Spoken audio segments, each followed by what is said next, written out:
¿Estamos o no estamos? ¡Oh, Dios mío! Algo mueve. Algo mueve. Algo se necesita.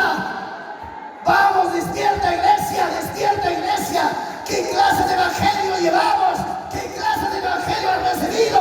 ¿Qué clase de evangelio has conocido? Iglesia, conozca. Iglesia, sepa. El evangelio que recibimos es poder. Es autoridad.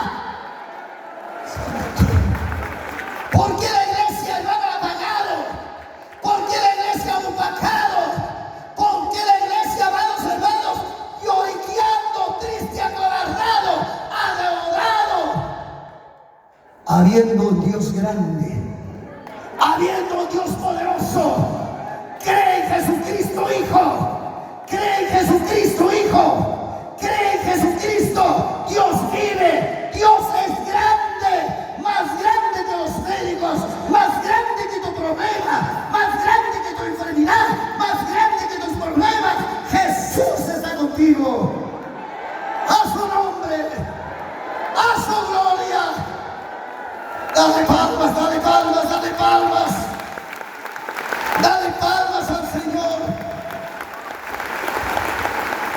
Todos digan: Dios es poderoso. Todos digan: acá Dios es poderoso. Te avergonzarás del evangelio. Te avergonzarás del evangelio. Te acobardarás del evangelio. ¿Y por qué andan agachaditos? ¿Por qué andan acobardados? Porque piensas y miras cosas pequeñas. Pastores, ministros, siervos. Porque miras cosas pequeñas. Porque miras cosas apagadas. Porque miras qué cosa que no tiene valor. Mira en grande. Proyecta en grande. Piensa en grande. Acepta en grande. Ensancha en grande. Rompe las barreras. A su nombre.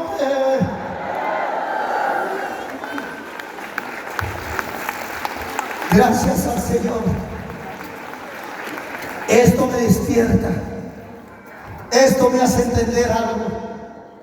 Porque no somos hermanos, ¿verdad? Hasta aquí, escuchen hermanos, con estas palabras termino. Hasta aquí estuvimos queriendo en un evangelio barato, en un evangelio sencillito, en un evangelio que no tenía valor. Tan solamente era la casa de Dios, cantar, alabar, orar, escuchar la palabra entre el mal, entre el bien, regresar al caso. Suficiente era eso. No, cuando tratamos de ver la potencialidad del evangelio,